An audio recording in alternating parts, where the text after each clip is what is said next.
kali tunjangnya, Wak.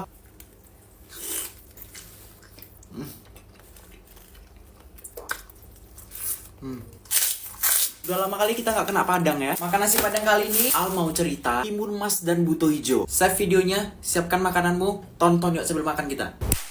Ada sambal goreng ati, ada dendeng baladonya, itulah dia kunci. Ada ayam pop juga, singkong ya.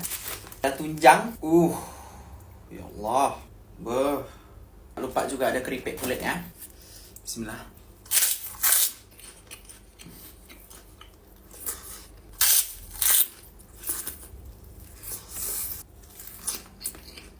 Pada zaman dulu hiduplah seorang wanita tua namanya Mbok Sri. Wanita tua ini, hidup sendirian berangsur-angsur bertahun-tahun sendirian dia tinggal. Soal juga bingung, tanya sama dia, Mbok kenapa sendirian aja tinggal? Lalu kata Mboknya, oh memang Mboknya ini sebatang kara lah dia ya. Tapi Mbok ini cerita ke Al kayak, Mbok ini pengen kali punya anak lah. Sendirian Mbok kayak gini, capek kali ngasung-ngasungkan tanaman-tanaman itu. Dia kan bercocok tanam kayak padi-padi gitu. Capek kali rasanya Mbok sendirian lah. Mola Al punya anak kayak gitu katanya kan. Terus Al bilang kayak, Mbok jangan sama aku pula punya anaknya aku gitu. Al bilang kayak gitu kan ke Mboknya. Apa tahu dia nafsu ya kan, Gak dulu lah Mbok, Al bilang kayak gitu. Tiba-tiba pas lagi ngobrol kayak gitu, ada bunyi kayak dung dung dung gitu kan. Entah datang dari mana. Dulu nasinya. Ternyata yang datang tadi buto ijo, gede besar gitu ya, datang datang dia sambil bilang kayak gini, hey, aku lapar kali, apakah kau punya anak perempuan, katanya kayak gitu. Aku lapar kali mau makan, bilang kan ke Mbok Sri ini. Lalu kata Mbok Sri, ada loh buto hijau, aku nih tinggal sendirian, kesepian aku pun mau anak juga nya. Terus kata buto hijau gini, oh ya kau kesepian, aduh aku nggak bisa pula makan orang tua, kata buto hijau kayak gitu, makananku anak kecil. Gini aja lah, Mbok Sri, aku dengar dari tangga sini kau sendirian tinggal di sini kan, kesepian kau. Gimana kalau misalnya ku kasih kau benih timun, nanti benih timun ini jadi anak. Nah, ketika anak itu berumur 6 tahun, kau kasih anak tuh maku ya, biar untuk makanku, kata kayak gitu. Mbok Sri ini kayak senang lah dia. Mbok Sri tanpa pikir panjang kayak, oh yaudah sini benihnya. Benih, ditanamlah benih itu. Allah, enaknya makan Al. Masya Allah, alhamdulillah ya Allah. Kelang 2 minggu, ada satu benih yang warnanya emas, gede, dibelah lah, diambil sama si Mbok Sri ini kan. Dan dia dibuka, ternyata betul ada anak perempuan cantik kali di dalamnya tuh.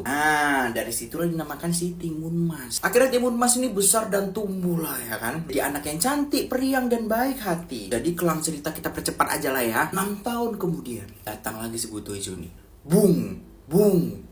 Posisi pas kali si timun mas dia main petak umpet. Momennya pas raksasa itu datang, si buto hijau itu datang, si timun mas lagi ngumpet nih. Pas kali ini didatangkannya itu si Mbok Sri-nya. Buto hijau tuh nanya, Mbok Sri ini udah 6 tahun ya, anak-anak itu mau ku makan, aku udah lapar kali ini Mbok Sri. Mbok Sri bilang gini, udah nanti lah, besok datang lagi, aku bilang gitu. Buto hijau besok datang lagi kau. Besok datang lagi, timun mas lagi ku siapkan. Besok kau datang lagi ya dek, kata Mbok Sri kayak gitu. Butunya bilang, oh yaudah lah ya, besok aku datangnya. Tapi kalau besok nggak ada dia, habis kok aku buat ya, kata si buto hijau gitu. Terus kata Mbok Sri, udah cepatlah pulang kau, besok aja datang, kata gitu. Rupanya kebesokan harinya.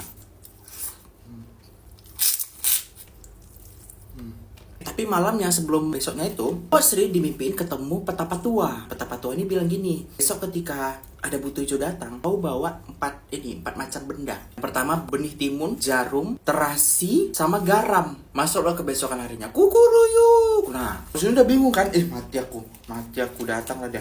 Dibangunkan nih timun mas, bangun. Kau harus segera pergi dari rumahku, kata gitu. Kenapa Mbok, kata timun mas gitu. Karena ada yang mau makan kau, ada buto hijau yang mau makan kau.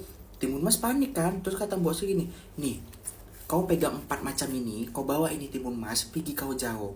Nanti kalau misalnya si buto hijau datang ngejar kau lemparkan satu-satu benda-benda ini ya. Rupanya betul, pas pula datang si buto hijau ya kan, ditengok ada timun mas itu kan, kau, kata gitu, ini kau makanan aku, kau. Lari timun mas, lari sampai nangis dia lari. Udahlah jangan kau makan aku buto hijau, kau pun ada gila-gilamu, aku anak kecil, kata kayak gitu. Buto hijau bilang, kada, kau aku memang udah kusiapkan kau buat ku makan ya. Dilemparkannya lah pertama benih mentimun, dilemparkannya ke buto hijau, bang, kata gitu kan. Mentimun tadi berubah jadi hutan akar, keperangkat lah dia. Tapi namanya raksasa tadi gampang lepas dia, dikejarnya lagi timun mas.